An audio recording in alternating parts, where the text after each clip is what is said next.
marwa dhikaru madona chako direcho wach ni mugi kawatieko do record chenro mano mara oganda mabro bedo ka yudo thuolo mar mondo mi okaw pachgi nikech wach ni mano mar Vision 2060 bendo sekwer jo siasa ni kikete siasa ahinya kato bedo ni obiro ka yiero dhika kayo machiegni mugi kawatieko recho kapok wadhir boy gima dwa nyiso oganda ni onge richo kata jo siasa kaw gini ang'o momiyo wacho kamano nekech seche ma ja siasa kuseyiero governor maru kata president to they are not aligned with the vision of the country.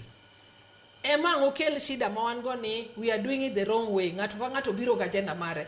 Omiyo miura miya ji ka ji thuolo kata seche magi educate you absorb the knowledge ma jatelo mi kata manyisi okonyiso ni gik moko duto te are tied to politics. Okonyiso ni ng'ato kobiro wuoyo kodi kaka Nyarawila wuoyo kodi nekech en ja siasa koro Nyarawila dwaro ang'o political mileage about it.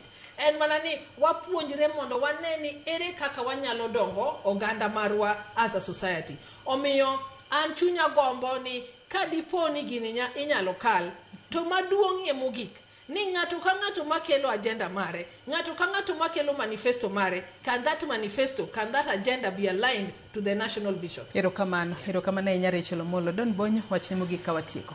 Mogik en ni intie gigo ma agent no year 2022 joma no yier gi norobe mi address problems mag jopiny intie moko mag se address intie mapogi address wakuongo ng'ie uru ni to feedback mar gik manoromo gi team ni kanye e county kata sub county koro wakuongo ng'ie ni gik mane jo tendwa go winjore ni bro timo mapoko tim gin mage mosetim gin mage ayo ng'ie ni igni abich mabiro obed priority gik moromo tim ne ji.